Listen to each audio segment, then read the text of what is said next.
I, Ashutosh Tripathi, once again welcome you to the yet another very important topic, that is tenses. But before beginning the topic, I hope everyone is doing well. All of you are fit, fine, and healthy in this pandemic situation. I definitely pray to God that all of my viewers, everyone near and dear to me, are fit, fine, and healthy. So as you can see on your screen, today's topic is going to be tenses. As many of my viewers, many of my students, they requested me to make a video on tenses, so I've come up with this topic finally. And since the topic is quite large, so I have divided the videos into 3 sections. This is going to be part 1. So without wasting much of your time, let's move on to the first slide and begin with it. Here I go with the first one. Tenses. Now, what actually tenses are? Now, as you know, as far as my opinion is concerned, tenses, parts of speech, and sentences, these 3 topics are very important if you want to have a good insight of English grammar. So, if you master these 3 topics, then I think all other topics or subtopics are going to be very easy for you. So, what actually tenses are, as you can see on your screen, tenses demonstrate the time of an action, that is when a particular action took place. So tenses are concerned basically with the time of the action and usually performed by the subject of the sentence. Now the actions are called verbs. As you know, all of you know that actions are nothing but the verbs, because verbs represent actions and verbs change according to tenses. So as verbs are the most important elements of English sentence, tenses also are equally important in English grammar. So both tenses as well as verbs play equal role and they are equally important. So to begin with the tenses, as you can see, I have categorized the tenses into 3 subtopics, or broadly the tenses can be classified into 3 categories: the present tense, past tense, and the future tense. So one by one I am going to cover all this. First I am going to take up the present tense, that is the part 1 of this video. So let's begin with the first part, whereby I am going to cover the present tense. But before explaining the present tense, let's have a close look at how these present, past, and future are further classified into subcategories. As you can see on your screen, the present tense is further classified or categorized into 4 types, that is present indefinite tense, present progressive tense, present perfect tense, and present perfect continuous. Now here, sometimes you know the present indefinite tense is better known as simple present tense, and the continuous or progressive means same. So if someone says that continuous tense or progressive tense, so both the words mean same. Similarly, the past and the future are also divided into past indefinite, past progressive, past perfect, and past perfect progressive.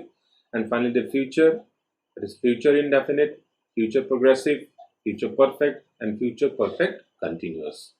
So overall we have to study 12 types of tenses, right? 4 under each category, that is 4 under present, 4 under past, and 4 under future. So 4 plus 4 plus 4, a total of 12 types we are going to study. So first 4, which comes under the present tense, will be covered in this part 1 of this video. Next, the next 2, that is the past and the future, will be covered in the subsequent videos. So let's begin with the first part, that is the present indefinite tense, or better known as simple present tense. Now the present indefinite tense, also known as simple present tense, denotes a stative or habitual or eternally true action. Simple present tense can be used in following ways. So first try to understand what does a simple present tense or present indefinite tense actually means. Now, it basically denotes a stative or habitual or eternally true action, like habits. All of us have some or the other habits, so habits are actually represented by simple present tense. Or eternally true actions, like universal truths. Some of the universal truths, as you must been knowing that the sun rises in the east, the earth revolves around the sun. These are the universal truth. So they are always represented by the simple present tense. Further, in the next part of the video, I'm going to cover all these things. So now, what is the structure? Now, the sentences which are written in present indefinite tense, they follow the structure, a particular structure. As you can see on your screen, I have mentioned the topic structure. Now, what is the structure of this tense? Subject along with the third person singular number, means the subject will be in third person singular number, he, she, etc. Will always go with the verb with s or es forms, means verb will end in s or es if the subject used is third person singular number, whereas for other kinds the verb will be in simple present form. All other kind of subjects, the verb will be in simple present form. Or to make it simpler, we can say singular subjects take s or es form of the verb, and plural subjects take the v1 or the first part of first root form of the verb. Verbs in the simple present form. Now, how these tenses are used, or what is the practical use of these tenses? That is point wise I have covered. So, first point is this tense is used to express universal truths and situations or facts that are permanent. Now, under which condition, which situations we are using this present tense, present indefinite tense, simple present tense. So, first condition whereby we are using simple present tense is the when we want to express or when we want to indicate the universal truth or situations or facts which are permanent, means such facts which never change, universal truths which never change. So to express such things we use simple present tense or present indefinite tense. As in the example you can see, now the mosquitoes cause malaria. Now this is an example that mosquitoes cause malaria is a permanent truth, it is a universal truth. So this will be represented by the simple present tense. Now a magnet attracts iron fillings. This is a scientific fact. This is a scientific fact that we know that a magnet always attracts iron fillings. So this can be represented by the simple present tense. Or Alex works in a textile mill. So there is a mistake here. Instead of work, it should be works. You can rectify it. Please mark it. Here work has been, by mistake I have used work, it should be works. Alex works in a textile mill. So these all the three examples which I have taken here to represent this tense, as you can see, they express universal truths, permanent facts. So first point whereby we are using this tense is to express universal truths, situation or permanent truths. Now the second point, whenever we wish to express repeated actions, customs and habits, again we are using simple present tense to express repeated actions, actions which are being done repeatedly, or some customs or habits, like you can see cats drink milk. Here the cat is having the habit of drinking milk, so we have to represent it by simple present tense. He visits his family every weekend. Now the subject or the person in the sentence is visiting the family every weekend. It has become a custom, it has become a habit. So that is why represented by the simple present tense. So in this way you can say this tense is also used to express repeated actions or habits. Next one is to express abilities. When we wish to express the ability of a person, then also this tense is used. Like she plays tennis very well. Here the subject she plays tennis very well, means it is we are reflecting the capability of the subject. So again we have to use simple present tense. My uncle conducts the orchestra. Again capability. So to express capabilities we use simple present tense. Next, fourth point is very important point, to express future fixed actions. If there is any action which is fixed or which is definite to take place in near future, then also we use simple present tense. Like the match starts at 5 p.m. So if any action which is fixed to take place in near future, then we use simple present tense. This is very important. The school holidays begin next week, means the time is fixed. when the match is going to start, when the holidays are going to begin. So if anything is fixed to happen in the near future, we use simple present tense or present indefinite tense. Fifth one is to express conditional clause, to express conditions. For example, if he works hard, he will succeed. You can say in this sentence there is a condition hidden inside it. Unless the person is working hard, he won't be able to succeed. So if there is a condition, if he works hard, there is a condition. So whenever we apply condition, then we have to use simple present tense. If he works hard, he will succeed. Unless he runs fast, he will not win. Again, there is a condition that only if he runs fast, he will succeed. That is the condition. So, to represent conditional clauses, we have to use simple present tense. And sixth one is to express time clause. Whenever the time clause is mentioned in a sentence, and usually the time clause is introduced by the conjunctions of time, like when, while, until, till, as soon as, no sooner than. So these are the conjunctions which are used to express the conjunction, or we can say they are the conjunction of time. So whenever you notice such words, it should automatically, you should understand that it is trying to say that we are having time clause. When the rain stops, we shall go out. So when the rain stops, when represents time. So time clause. I'll stay there till you come back. Again, the word till represents time. They will stop playing as soon as the whistle blows. As soon as means time is reflected again. So for time clause, for conditional clause, we have to use present indefinite tense.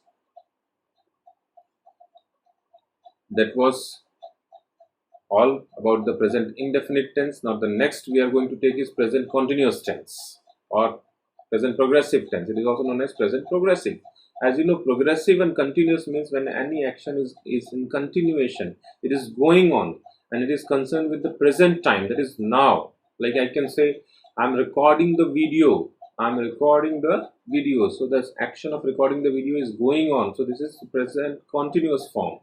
And the structure, as you can see on your screen, is very simple. The subject plus is mr depending on the subject. If it is singular, we use is. If it is subject I, then we use am. And if the subject is plural, we use are.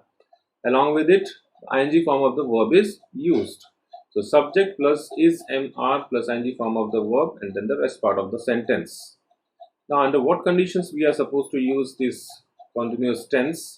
First one is, this tense is used to express action in progress at the time of speaking. Like we are doing now. I'm speaking to you. The action is going on. It is continue. So this is present continuous. As you can see in the example, someone is knocking at the door. Why are you working in that horrible place? They are making basketball ground. So in all the examples, you can see the same structure is followed, which is mentioned on the screen. That is subject plus ismr plus ing form of the verb. In the first, you can say is plus knocking. Then in second, you can see are plus working, and in third, you can say are plus making.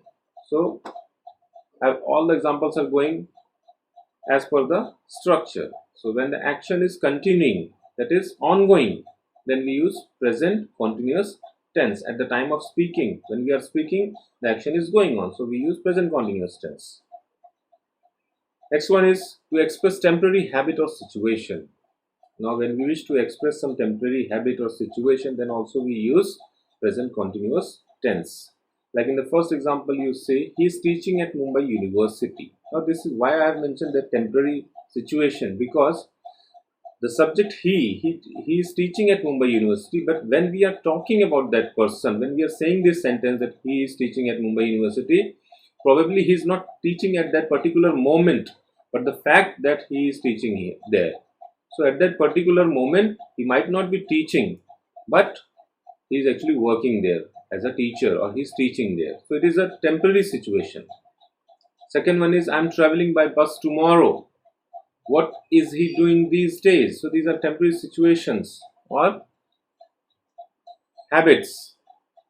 So in this way, next example you can say, to express planned future actions. When we have planned for some future actions, then also we use present continuous form. As you can see, Alex is leaving for Austria tomorrow. It is a planned future action that Alex is going to leave tomorrow. Everything is fixed, finalized, planned. So we are using present continuous. Alex is leaving for Austria tomorrow. My friend is arriving this evening. When are you coming tomorrow? So all these are planned future actions. So to represent planned future action, we use present continuous form of the tense. And fourth one is to express repeated actions. When some action is repeated continuously, again and again, repetition is there. He is always insisting on regularity. He is always insisting on regularity. She is always helping the poor. It has become a habit that she is always helping the poor. Action is repeating again and again. It is not that she is helping the poor for a particular day or particular moment. It is her habit that she is regularly helping the poor. So it has become a repeated action. That is why we are using present continuous form. So to represent repeated actions, we use present continuous form. Next one, as you can see on your screen, is present perfect tense. Now, the present perfect tense is used when one intends to express an action that occurred at a time which is indefinite and has its effect on the subject. Means when the action has happened, but the time is not known. It is indefinite, but it definitely has effect on the subject. Or you can say action that occurred many times and has possibility to occur in present or future. Or we can also say that an action that began in the past and still going on in the present. So these are few conditions whereby we are using present perfect tense. Now, how does the structure of the sentence goes? As you can see, it is always used with the subject along with the verbs have or has plus verb in the past participle form. The subject plus have or has, depending upon the singularity or plurality of the subject, we have to use has and have, then verb in the past participle form, and then the rest part of the sentence. Now, the different situations or conditions under which we are supposed to use this present perfect tense are mentioned in the next part. See the first point. This tense is used to express that something has happened at an indefinite time. Now, when some action has already happened, but the time is not known, time is indefinite, then we use present perfect tense. See the examples. He has got a job. Now we know that the action has already completed. He has got a job, but we do not know the time. The time is indefinite. I have read 50 pages, means I have completed the task of reading 50 pages, but the time is not known. It is unknown, not fixed. As I mentioned here also, no time is indicated. So such situations are represented by present perfect tense. Second point, as you can see, to express an action that began in the past and has continued up to the present. Any action which began in the past, way back in the past, and has continued up to the present.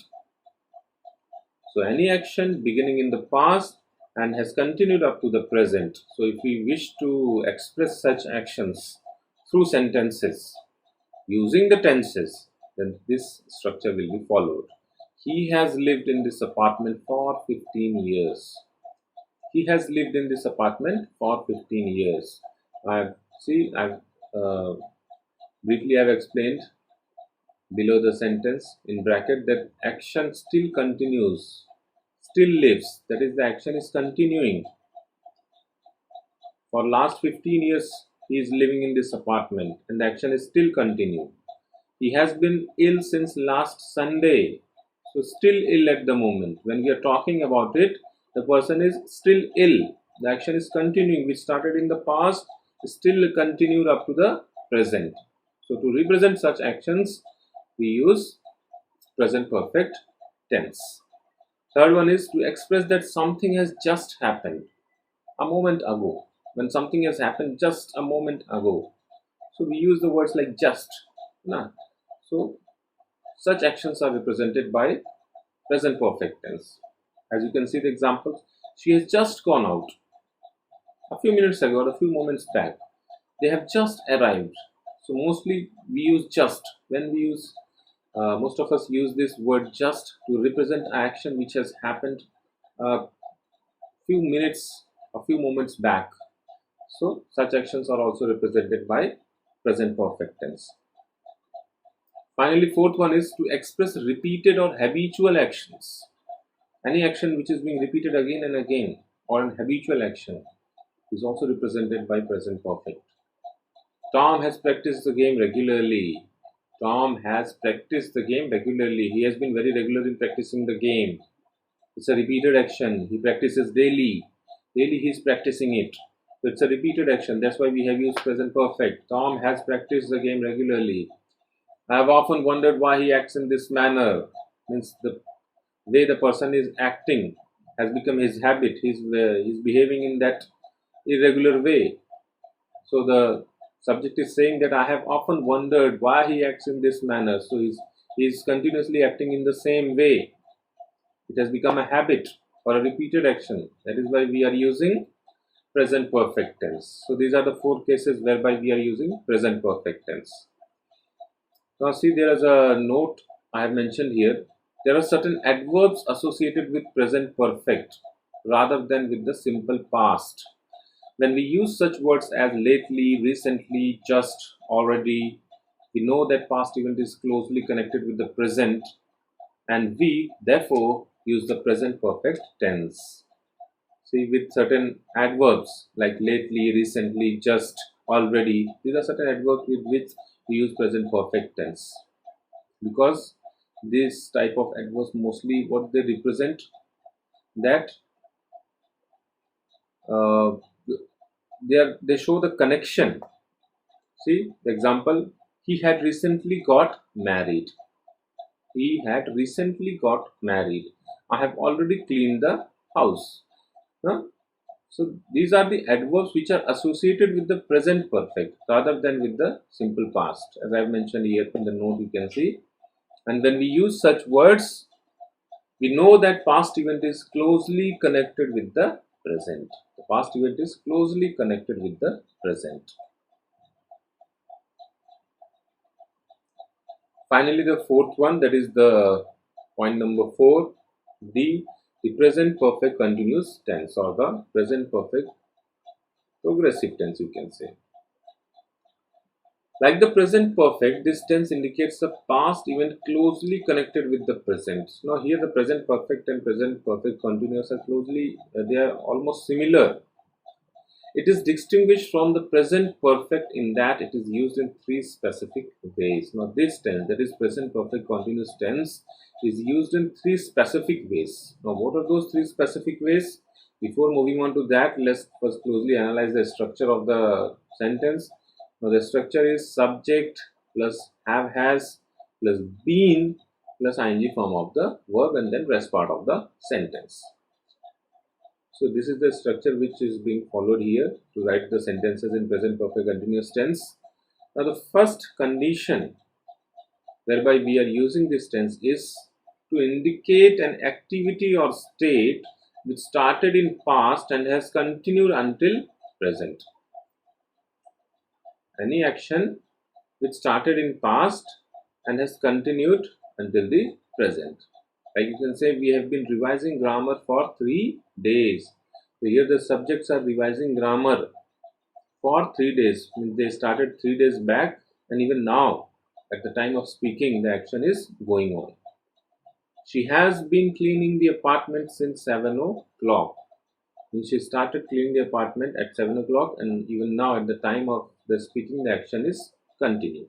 So, present perfect continuous tense. Action beginning in the past and still continuing at the time of speaking.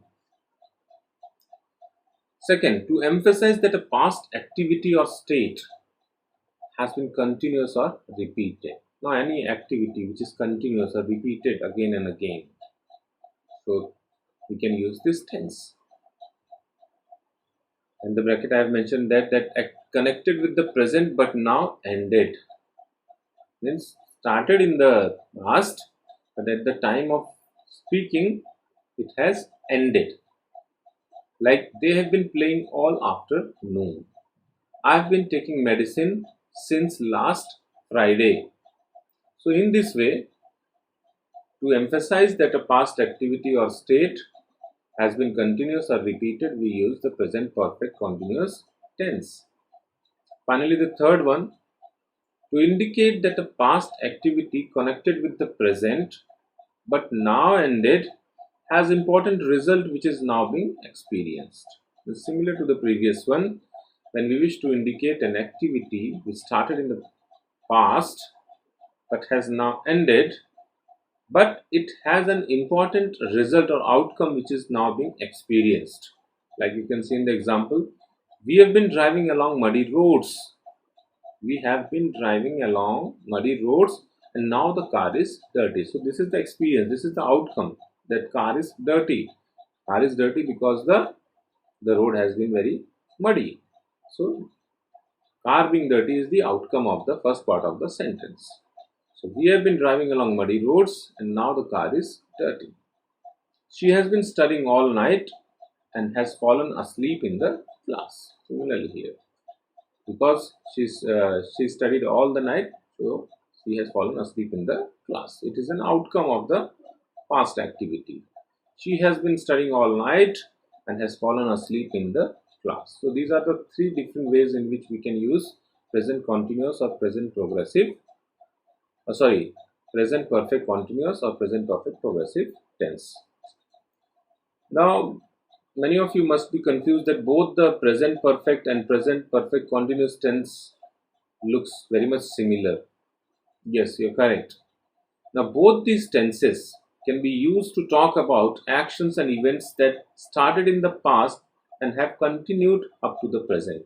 Both these tenses can be used for the actions or to represent the actions which begin in the past and has continued up to the present. So you can use both the present perfect tense and the present perfect continuous tense.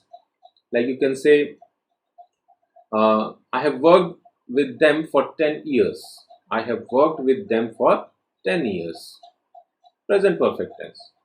I've been working with them for 10 years. Present perfect continuous tense. So both the tenses can be used to represent the action which began in the past but has continued up to the present.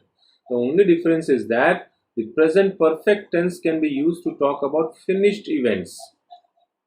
But when we want to talk about the finished events, then we have to use present perfect tense. And present perfect continuous tense cannot be used to talk about finished events. This is the only difference, minute difference. So with this, we come to end of this part 1 of the tenses. Hope you understood, liked it. The rest 2 parts, or the next part, that is the past, I'll cover in the next video. Till then, take care. Goodbye. Hope you like this video. Yes, and please do not forget to share as well as subscribe the channel so that you get the notifications as soon as I post some new video or some new content. With this, we come to an end of this session. Thank you very much for watching me. Goodbye. Take care.